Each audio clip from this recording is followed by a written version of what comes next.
Hello, live community. It's Jackie Porter. And it's Live at 5 with the Financial Confidant.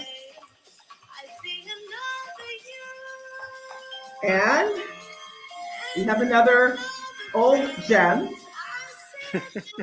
I'm digging out from the crates. And the artist is Coop. I love Coop. I'm sure you guys have heard me play Coop before. And as you can hear, they're kind of airy and light and fun. And the song is I See a Different You. So Coop has a collaboration this time with an artist by the name of Yukumi Nagano. And if you like this song, she has a lot of amazing songs with Coop. She's such a talented individual, such a talented diva. Check them out. But I thought this song was so appropriate to play today because I wanted to know, and this is another survey for the live community, and this time I'm talking to business owners. How many of you have started to self-reflect? Because the song was, I See a Different You. Have you started to reflect on your exit strategy? Because we're talking about retirement the entire month of October, and we wanted to do this particular live for business owners. And I just think that, in the hustle and bustle of being a business owner, you don't always get a chance to think about your exit strategy, your succession plan, what you're going to do once you actually leave your business and how you're going to leave your business. So if you're someone who is in that position, no judgment, we've got you. We've got a perfect guest for you. So you need to stay tuned to this live. We have the perfect guest for you. He's Jeremy Harvey. And Jeremy is the peer group chair for TEC Canada. And his mission is really to support business leaders across Canada. So I just want you to give, live community, you know how we do. We always want to give a warm welcome to our guests on our live. So please, live community, give a warm welcome to Jeremy Harvey today. Welcome, Jeremy. How are you today? I'm good. I'm recovering quickly from COVID, and I feel better for the warm welcome I've just received. Excellent. What did you think of the song? I know you probably never heard it before. I really dug out of the case. I hadn't heard it before, but it's made me want to listen to some more. So that's great. Oh, wonderful. That's the whole idea. I tell people on the live all the time that it's my opportunity to pretend to be a DJ and share, because I think music has such an ability to uplift. And, I think this is actually a great touch point for us to get right into it and talk about your job as a TEC chair. Tell us about your journey to becoming an entrepreneur. We always want to know the why behind the why, why do people do what they do, especially business owners? It was a weird journey in a way, because I started by learning my marketing skills, such as they are, with using other people's money. So I worked with multinationals. I worked in Unilever. I worked with Reckitt Benckiser, and I was based, as you can probably pick up from the accent if you're listening closely, in the UK. And Awesome. And I sort of went up the marketing ladder with those people. Then went into consultancy because I wasn't quite getting the job I wanted from Reckitt Benckiser, in all honesty. So I went into consultancy and traveled the world, which was fantastic. I was Middle East, Asia, North America, all sorts of places. And I did that probably I still do that, but I started it back in whenever it was, 2000. But what I discovered with consultancy, and this is what kind of led me into coaching, was that I was going around, repetitive circles in a way, sort of talking to different people about the same things, and it wasn't that rewarding. And literally on a long plane journey back from India, I thought to myself, what is it I really enjoy doing? And what I determined really was that I like helping small businesses, and I wanted kind of to pay back some of the help I'd had in my career in a disorganized way, but people sort of putting me back from disaster, but probably most importantly, helping me do things I didn't think I could do, giving me that confidence. And I thought, if I can do a bit of that, that would be great. And I got off the plane and I investigated a number of ways of doing it, and discovered TEC Canada, where I now chair a couple of peer groups. But it kind of fits in with one of the things I did on consultancy as well, or during my consultancy period. Because one of my clients said, hey, Jeremy, you've been consulting with us for a while. Time for you to put your money where your mouth is. Join us in this new business. And we bought a whole load of ingredient businesses in Europe, and we're quite successful. We built a business that was about, in dollar terms, nearly $100 million in a sort of 2-year period. And that was great because that taught us how to buy businesses, how to sell businesses, because we sold some as well. And it brought me to North America. It brought me to Canada. It brought me to US first, and then I met my wife-to-be who lived in Canada, and I have never left. You know, it sounds like you were like meant to be here, Jeremy, because I'm listening to your story. And, you know, we talked about the song and self-reflection. And you started off by saying you were using other people's money to help them grow their business. And then you ended up becoming an entrepreneur yourself. And, you know, you talk about this whole long plane journey, which to me is an opportunity. Like, we don't often as business owners get time to just reflect and think about, you know, what lights us up, what gets us excited in the morning. And then you're saying how that journey led you to realize that you want to help, instead of using other people's money, which we call OPM, to help big companies grow, helping small business to figure out what their superpowers are, to help them grow their business. I just think that's just such an awesome thing to recognize. It's such a gift to realize you have the gift to help people figure out their gifts. And I just think that's an amazing story to share. Yeah, and you're right. It was a 16-hour flight. It was a direct flight, and that's a long time. But that actually is, funnily enough, is one of the values of peer groups too, because that, you know, every time we have a peer group meeting, that's 8 hours. And it's 8 hours for people to reflect about themselves and their businesses with other people. Yeah, it's the same thing. And truly, that reflection time we're talking about is often the thing that business owners don't often have the time to do, is reflect, to think about, like, you know, they're in the grind, they're doing, right? They're in the business doing, and they're not thinking about being and what they're going to do when, you know, time comes and they want to exit their business and potentially retire. So tell me, let's get right into it. The first thing I'm wondering is, what are business owners missing when they start this whole process of thinking about, you know, maybe it's time I sell the business and, you know, either move on to something else, or, you know, I may want to take that money and retire on. What are they usually not thinking about? What are they missing in that process? Well, they're probably thinking about it too late to start with. Because when I talk to people who just start a business, I say you start a business in day 1, and in day 2, you think about your exit strategy. You think about who you might want to sell your business to.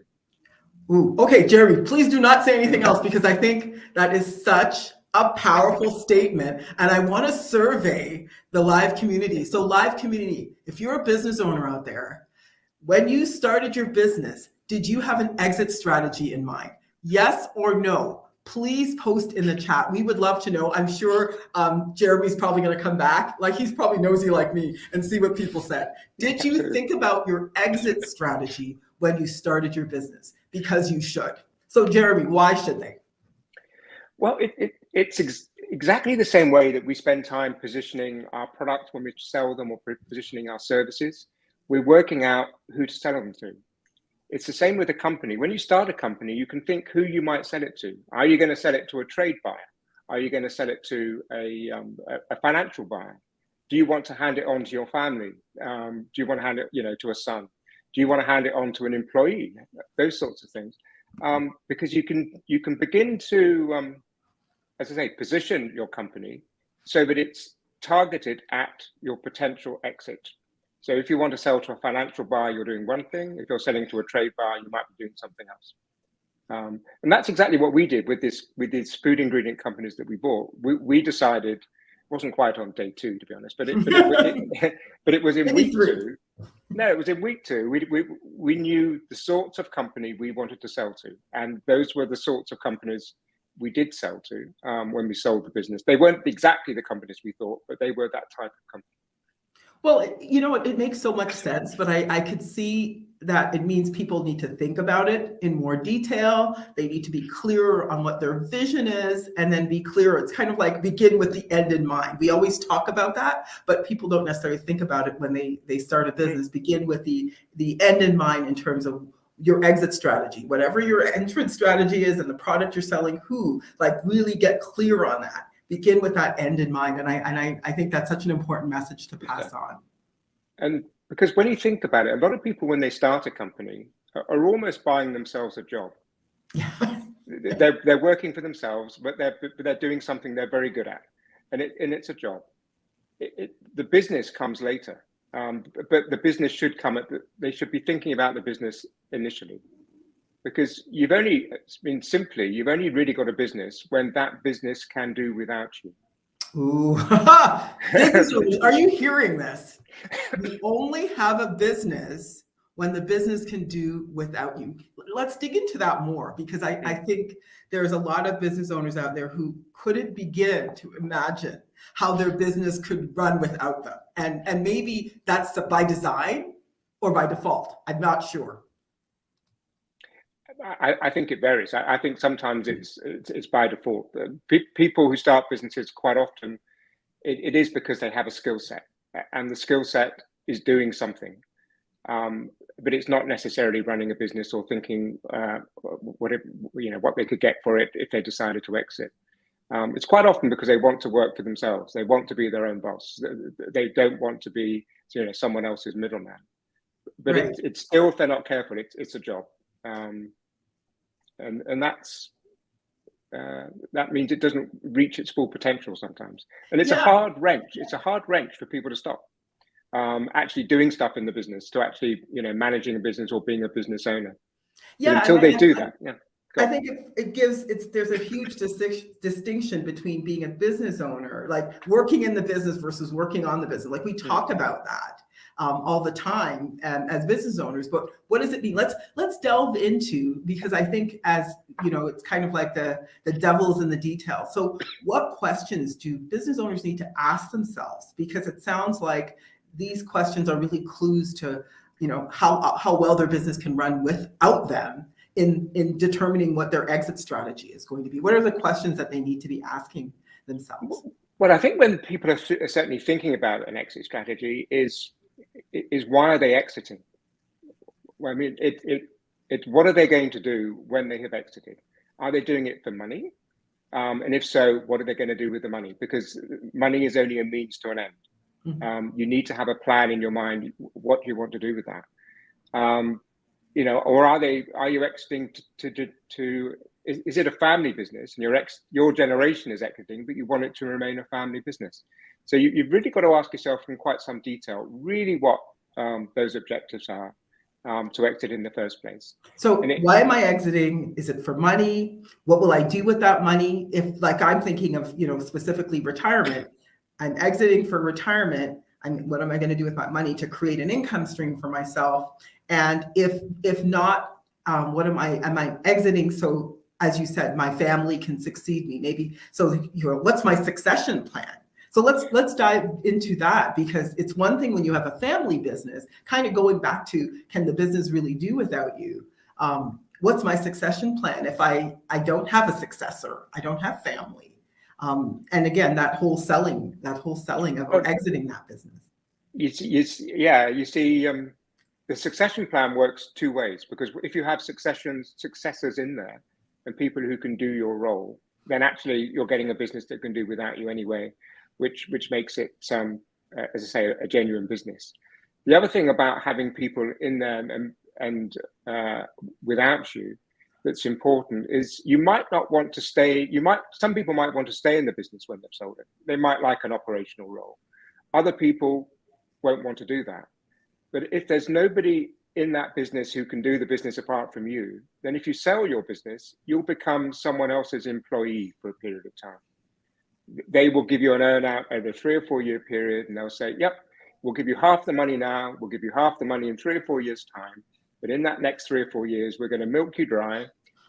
You're going to do you're going to still be in the business, but you won't be the boss of that business anymore. And that's hard for people as well. Yeah, and I think we've talked about what the business owner needs to ask themselves. And then the other part is, what do we need to ask the person we might be selling the business to? So you're saying to me, what are you going to do with the money? Who might succeed you? And then, your ultimate plan. But then if you're someone who it doesn't have a succession plan and you're going to, whoever wants to buy your business, what questions should a business owner be asking to figure out, they're getting, good value for what they're selling? How do they know? Well, like somebody says, here's $2 million, Jack. Well, sounds good, right? Well, it does. There's a science of selling, but there's an art of selling as well. In the same way that a house is worth vastly different things to different people, which is why people buy houses at different prices. It's the same with a business. And I'll give you an example. I'm involved with an M&A advisory company in the UK, and we had a client in Australia, still do have a client in Australia, who trying to sell their business. They were offered around about 10 million Australian dollars for it. They thought, wow, fantastic, great. Because they had no benchmarks, they had nothing else. They approached us more by good luck than judgment. It was lucky. And we said, we think you're undervalued. We think you're undervalued for these reasons. You're not prepared to sell. You haven't got your customers tied in. We think there's more business potential for you overseas. We think you need to put in better controls within your business, all the things to make you more attractive. And 18 months, just over 18 months later, they sold the business for 70% more, for 17 million, which is fantastic. And that's because we told them basically it's the wrong time to sell your business because you're not really prepared for the exit. You haven't got your processes in place. You haven't tied in your customers. You haven't, and you're trying to sell potential, but you need to realize some of that potential before you put it on the market. People don't buy too much for potential. Well, here's the thing. There's two questions, follow-up questions I have for you based on that, which is, as I said, somebody offers me $2 million for my business. I'm like, yeah, that sounds great. I think that's a good price. So how would I determine, without running into someone like you, if it's a good price or not?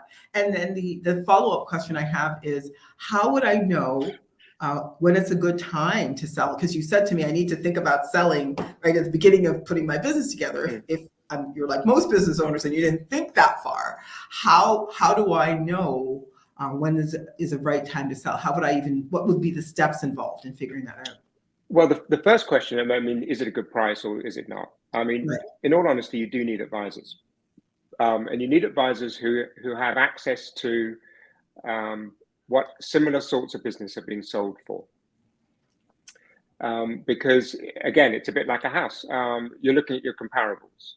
Right. So when you're selling a business, if you want to compare, you're looking at the multiples you might be getting on your EBITDA and seeing if it's in that sort of range. And if it's wildly above, you would probably say, yes, thank you very much. Yes. If it's wildly below, you need to find out why. Multiples are not the only thing you look at, but it is a good way to compare to see if the offer's in the right ballpark. So you hear that, live community? Do not cheap out because you're costing yourself money. So if you don't have the right team of advisors around you, like a business valuator, it sounds like someone who is in a similar industry, who understands the industry you're in, and as you said, can provide comparables. It's worth the price of gold because, as you said, you could buy a house and pay way more if you don't have a capable agent who understands the neighborhood you're buying from. And so goes the same when we're talking about a good business advisor. I'm not sure if that's the right title for someone who would help value your business and help you figure out what a good price is. So that's the first piece. The second piece is, what are those steps in figuring out what's the right timing? Because it sounds like that's one of the ways you could lose money on exit. You can, and sometimes the timing's dictated by the owner, in all honesty. Sometimes I have to sell the business and I need to sell it in the next 6 months. And then you go with that. You have to go with that because for whatever reason, they need to exit suddenly. But if you've got time to choose, you'd look overall at the marketplace of what's actually happening in that market. If you're in a market which is expanding, and as many did during the COVID period, you might say, okay, well, hang on in there a little bit longer because we haven't quite peaked out yet. Or you'd also look at some, as I said, whether you've,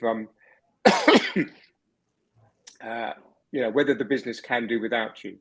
Because if it can't, then you should actually spend the next sort of 9-12 months putting a structure in place to show that there is a plan for the business to do without you. That doesn't necessarily mean you want to exit the business. That doesn't necessarily mean you don't want to work in the business once it's sold. But it gives you the choice. And that's the important thing.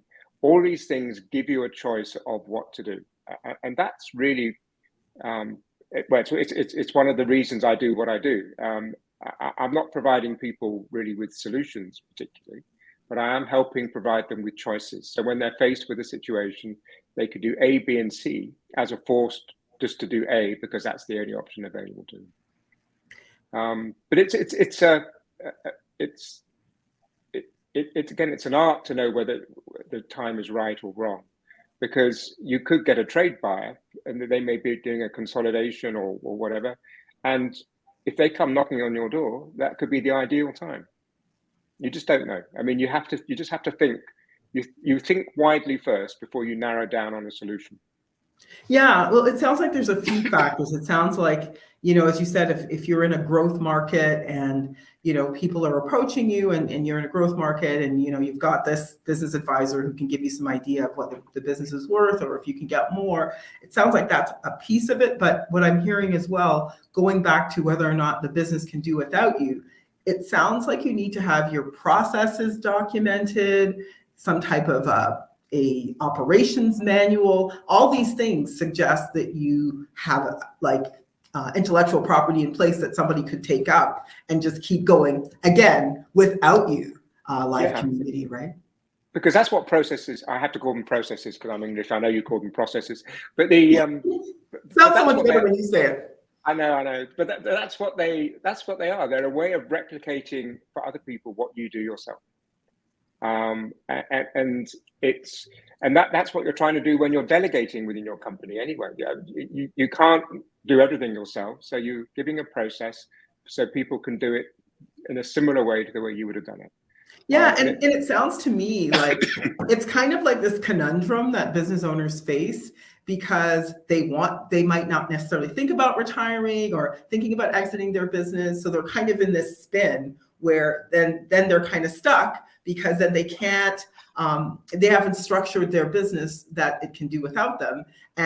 And then they're like, I don't necessarily know if I want to leave my business. And so they're in this spin that it's kind of like they haven't planned. And so it just means that they can't plan to have a time where they're no longer working in the business. They can actually work on the business.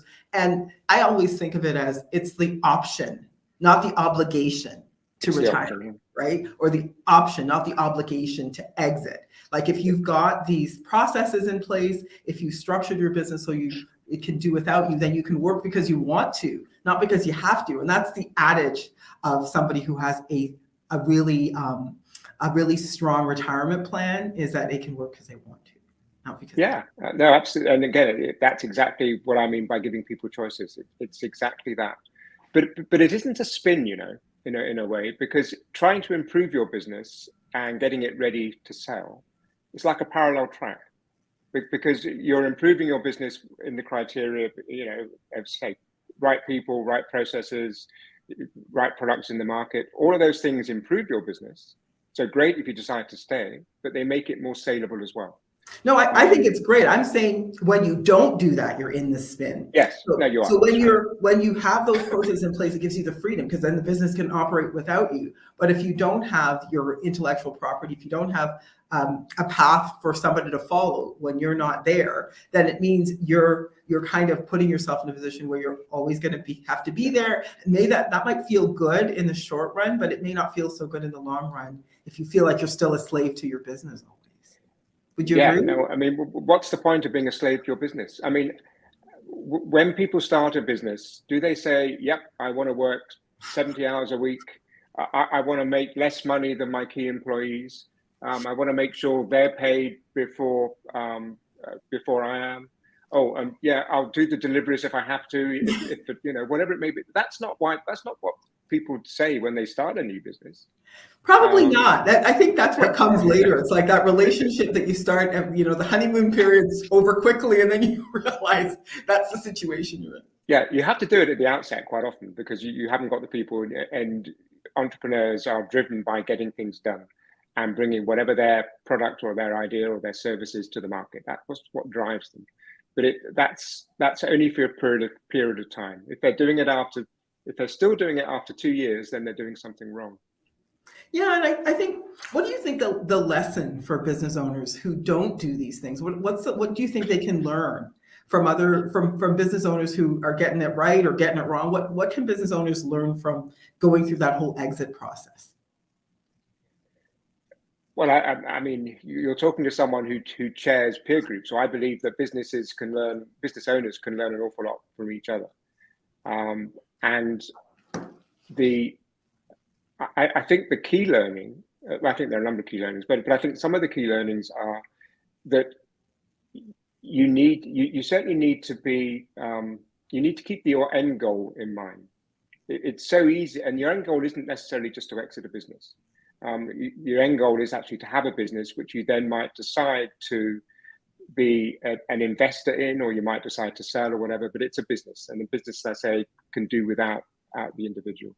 But you need to keep that end goal in mind rather than worry about how this particular order is going to be fulfilled tomorrow. That shouldn't be what you're doing, and that's what one business owner will tell another business owner. That's what marks out someone who's thinking about the business where I'm working on, to use your phrase. That's what marks out a business owner who's looking 4 or 5 years ahead, as opposed to someone who's operating, who's looking 4 or 5 months ahead. The more senior you get in a company, generally, you have a wider time horizon than people below you. And if you're an owner of a business and your time horizon is still 6 months, then you're not fulfilling your role as CEO. You're filling your role as director of something or other, but you're not the CEO of the business. Jeremy, I have to. I'm not leaving it there, but I think that's such an important piece of information for business owners.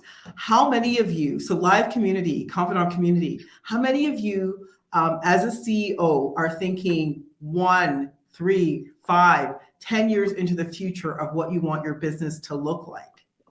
If you're not, you might be doing it wrong, right? Especially if you want that value to translate into money that you can take, that asset that you can have when you're ready to retire and exit your business. And I think that's such a salient point for so many entrepreneurs who might not, you can, as I said, you could get so easily caught up in the day-to-day grind of running your business.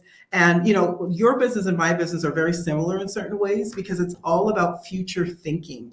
What do I want my life to look like 1, 3, 5, 10 years from now?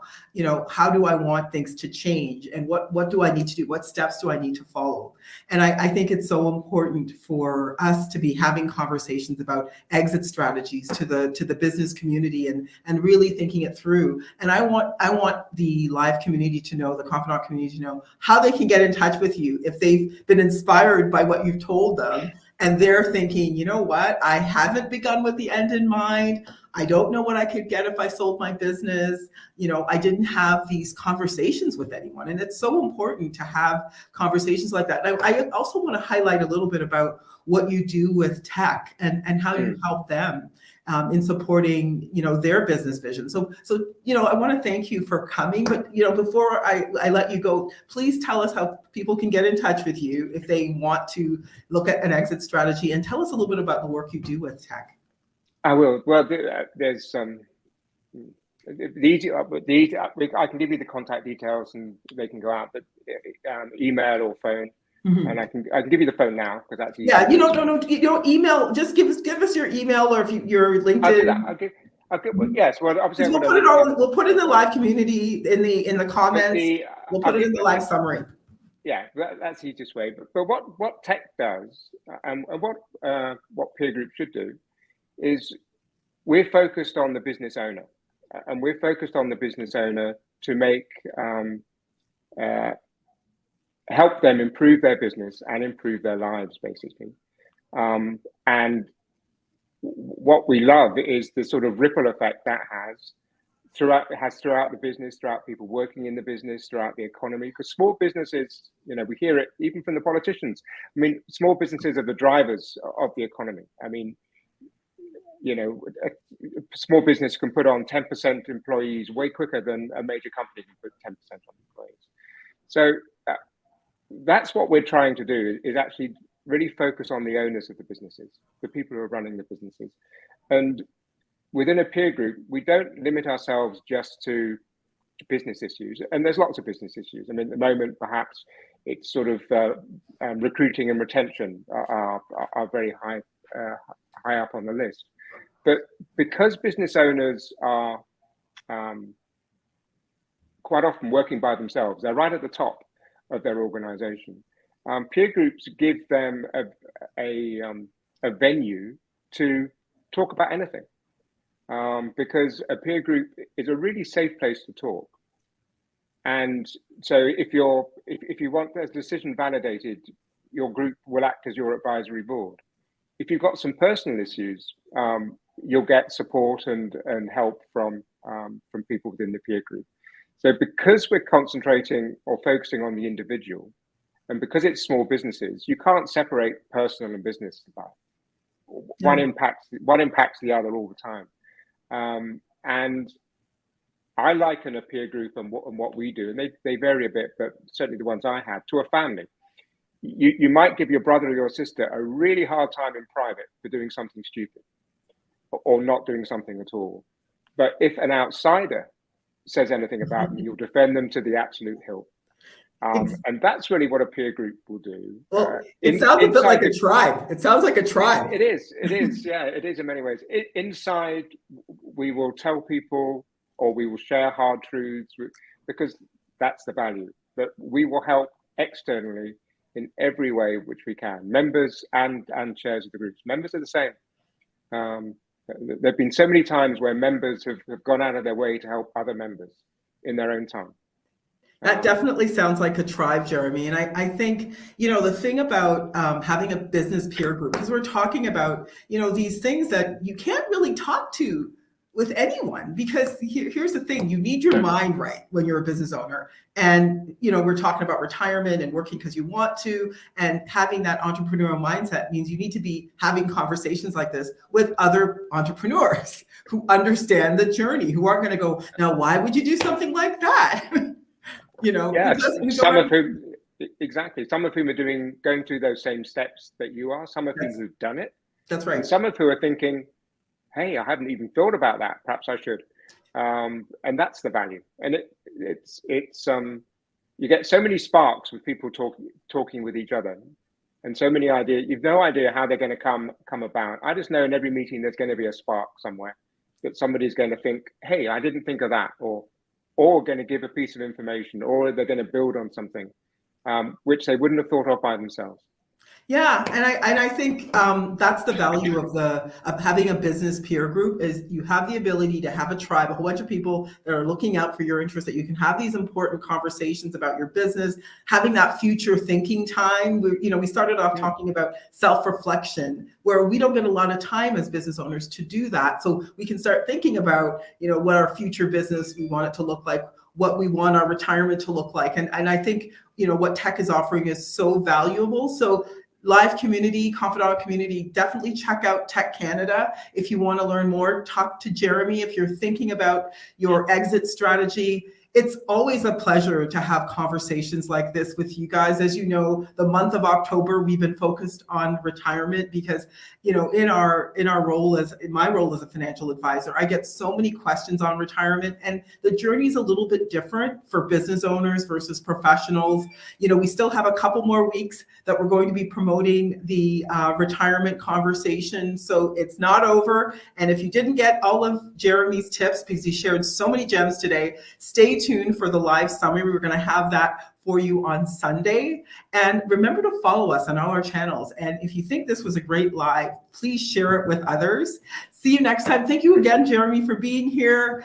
Definitely, we'd love to have you back and have more conversations. So thanks again.